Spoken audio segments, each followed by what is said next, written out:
Hey, what is up guys? So I got some replays of using the new Dark Magician Girls, or just Magician Girls, because they spell out black, which is essentially Dark Magician Girl, but nonetheless there are several builds, so thank you Zega and thank you for Teriyaki for sending in these awesome replays, because I wanted to get a variety and showcase a lot of different versions of the deck. Because there's still a lot of room for the deck. Like, as a standalone archetype right now, the Magician Girls, I don't think that they are powerful enough. You gotta mix them in with spellbooks or mix them in with other things to make them more viable. But let's go and check it out. This is actually my first time checking out most of these replays. I made sure that they worked for the most part, and they can show off what they can do. So when this summoned you to add one, this essentially is a Stratos of the deck. There's a really cool card called Magical Dimension that can really help out this deck, and because it's a quick play, it actually makes the deck much better. But I feel like a lot of the way that the deck works is that it relies on your opponent attacking you and doing stuff, and then you change the attack target, and then you half their attack. It's a little bit mediocre as of right now, because you can't really play too aggressive in the deck. I mean, what do you have as monsters? Most of them are like, under, well, 18 is actually the strongest, so they're all like 18 or under.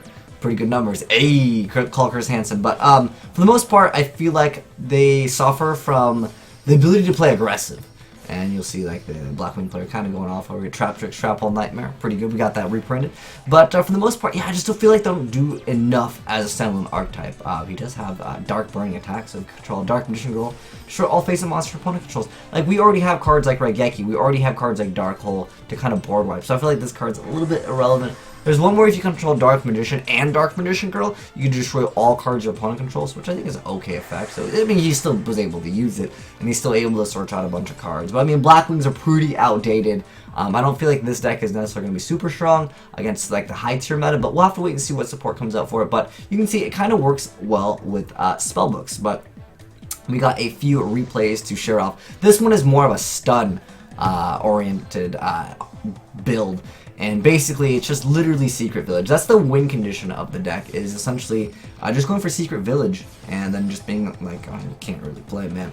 Because this card, it can completely shut down a Pendulum deck. A Pendulum deck that maybe if they don't have the right cards in their hand, they just have to set cards and they just lose. Like, what is this deck going to do? I mean, he has got 3 cards that are completely dead because he doesn't control a spellcaster. Attacks with the Kiwi Magician Girl. This is, again, one of the ones, I think this one's the strongest attack at the moment, but technically they can boost themselves up for attack, and in addition to that, they can also change the attack target. But again, it's really mediocre when you look at what other decks can do right now in the game. It's just like outclass, outplay. They just really need, I feel like they need a boss monster. I don't feel like Dark Magician Girl is the boss monster of the deck, because that one only gains attack for Dark Magicians, and Dark Magician is a standalone archetype. At least that's the way it's looking. It doesn't look like you can fuse both of them together and make it a very successful archetype. But, Honest was really good, but the Storm Strike even better.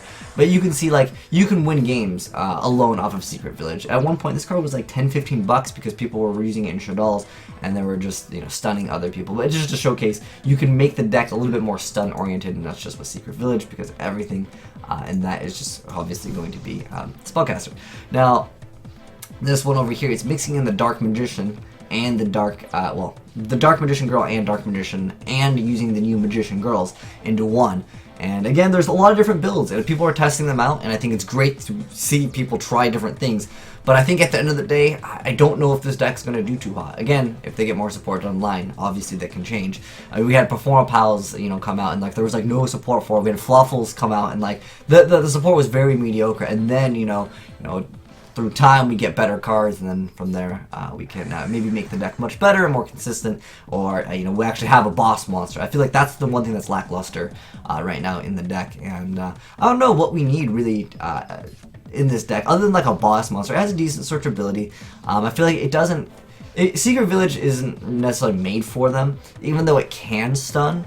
I feel like they need either a stun, or they need to be able to like play really aggressive. When you have that freaking Magicians Navigate, pretty cool card. It's supposed to summon a Dark Magician from your hand, then it's supposed to summon a level 7 lower Dark Spellcaster from your deck. It's a really good effect, and then he activates that card that I was talking about, and it's a quick play.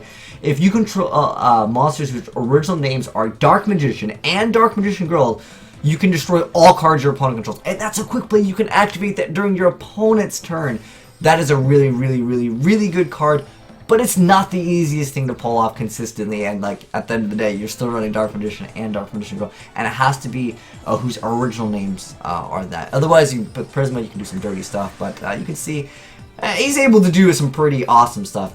I mean, the guy wasn't playing high tier, but it's just a showcase off the deck. I don't think this deck would be super, super strong against some of the more meta decks, so to speak, like Perform Palace, or like if you get matched up against, like, let's say like Mermail or something, that's a deck that can play very aggressive, and it doesn't care if you're going to target your card for the attack. It's just going to be like, oh, heavy infantry pop, or I'm going to make this card absorb, you know, do whatever, because the cards don't protect themselves, but he's going to go for the Eye of Timaeus build in this one. So like, I like Terra. Okay, thanks for sending all these replays, by the way, because like, you are definitely showcasing off a lot of different builds, and I like when people try, you know, new things with decks, not just like, oh, this is the archetype, let's put all like magicians, you know, you're trying out other things, even though I twice saw the question.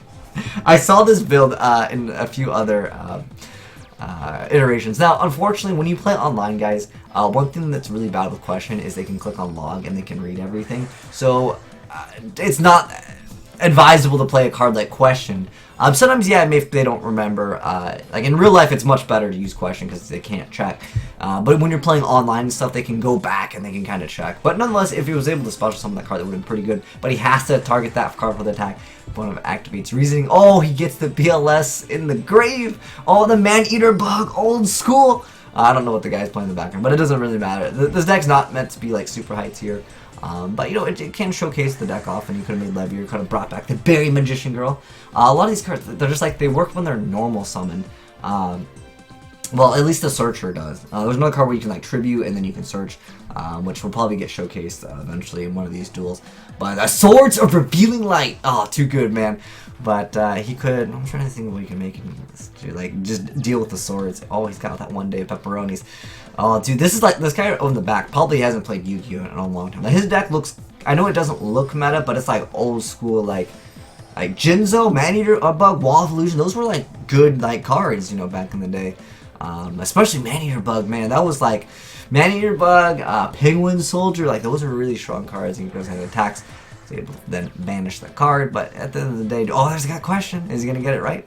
Oh, he calls Dark Magician Girl, and he calls it wrong. Because, like, I guess, you know, through time, you might just forget. Or, like, the log can only go back so far. It only really works for the first one, but the guy goes ahead and dips out. Because, yeah, Jinzo and the Seal of Orichalcos, not the most meta thing. But anyways, let's go and check out another replay.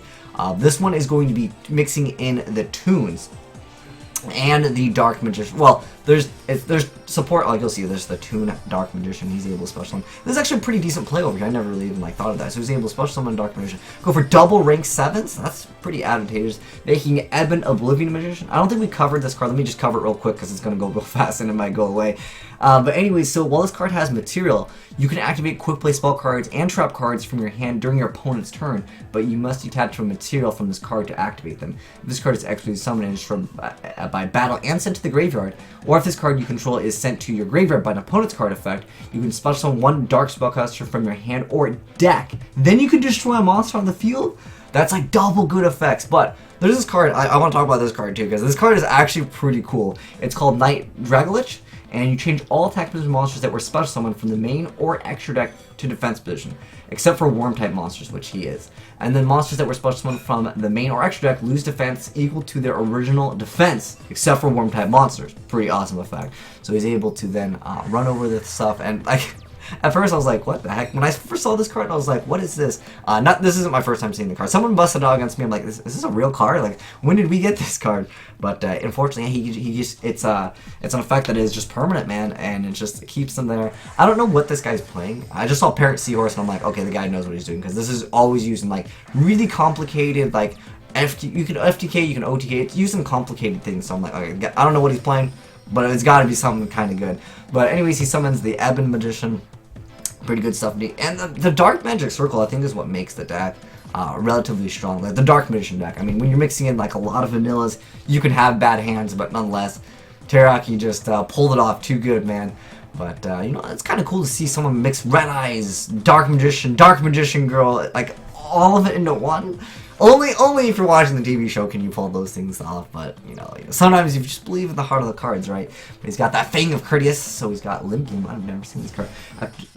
During damage calculation, the attack of each monster in that battle becomes equal to the current defense. Oh, okay. So I think his deck was revolved around, like, swapping things. I don't know. Nonetheless, you guys got to saw a lot of different builds. Let me know, guys, what Magician Girl build you like the most. You like, well, with the Toons, I will say that it's probably pretty inconsistent because there's so many mix-ups. I think the Spellbook might be looking something like it could be good. Maybe if you mix in, like, Spellbooks with a Terraforming Chicken Race and you can get that Secret Village, because Secret Village is a pretty, like, strong card right now in the game. Just because, like, there's so many Pendulum decks and there's a lot of decks that rely on spell cards to kind of get their deck rolling, and if you get rid of, like, you know, their upstarts and stuff, that can hurt pretty bad for consistency in a lot of different decks. But anyways, thanks Teriyaki and the other guy who sent it in. I appreciate the replays. But like I said, guys, let me know if there's any other builds you guys want to see. Maybe I'll get some, I'll try to test it out and get you guys some deck profiles. But anyways, guys, thanks for watching. Make sure you guys give that like button a titty slap for that D and G action. But anyways, thanks for watching. It's been Will Smith, signing out.